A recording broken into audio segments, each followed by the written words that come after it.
2026 academic year upon us, student funding is under the spotlight.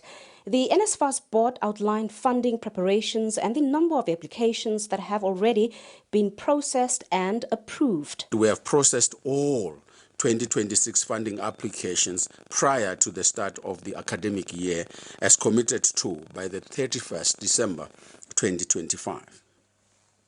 We received a record of 893,847 applications, a testament to the scale and importance of our mission. Of these, 593,981 applications, which makes up 66.45%, were submitted by female applicants, reflecting the ongoing trend of strong female participation in tertiary education. Male applicants accounted for 299,866 applications, which is about 33%. Among these, 520,545 applications are from SASSA beneficiaries, and 2,551 applications are submitted by students with disabilities. To date, 609,653 applications have been approved, with 243 applications currently incomplete due to outstanding documents. About 16,862 applications have been cancelled, and 49,538 have been rejected after a rigorous review process. 49,000 applications have been rejected, mostly for not meeting the household income threshold requirements. The scheme says it received about 12,000 loan applications from the so-called missing middle. I mean, if you just look at the statistics, 12,000 loan applications versus 800 or close to 900,000 bursary applications. So the uptake does seem to be low. I think there is work to be done. Tertiary institutions are urged to respect key deadlines and update their online portals to ensure a smooth administrative process. And we urge institutions to do that.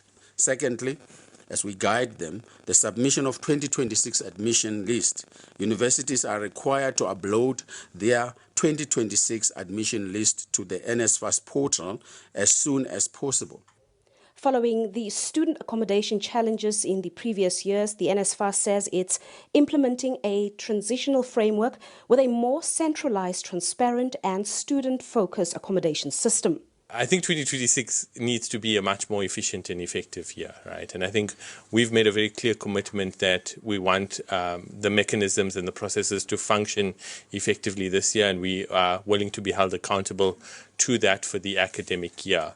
I would really like to get to the end of 2026 and not see unpaid accommodation providers. All higher education institutions and private accommodation providers are required to adopt the new framework to ensure a seamless process. Meanwhile, January the 14th is the appeal deadline for students whose applications were rejected. Feedback is expected on February the 16th. With many students expected back in their academic communities soon, safe accommodation is vital to their learning journey. For many, this is only possible through the help of NSFAS, but with the many discrepancies in the system, NSFAS often falls short of their mandate to help as many students as quickly as possible. However, with a new CEO and new board chairperson, the scheme has committed to new reforms that they hope will not only stabilize the institution, but will ensure that no qualifying student is left behind. Patricia Fasahi, SABC News in Pretoria.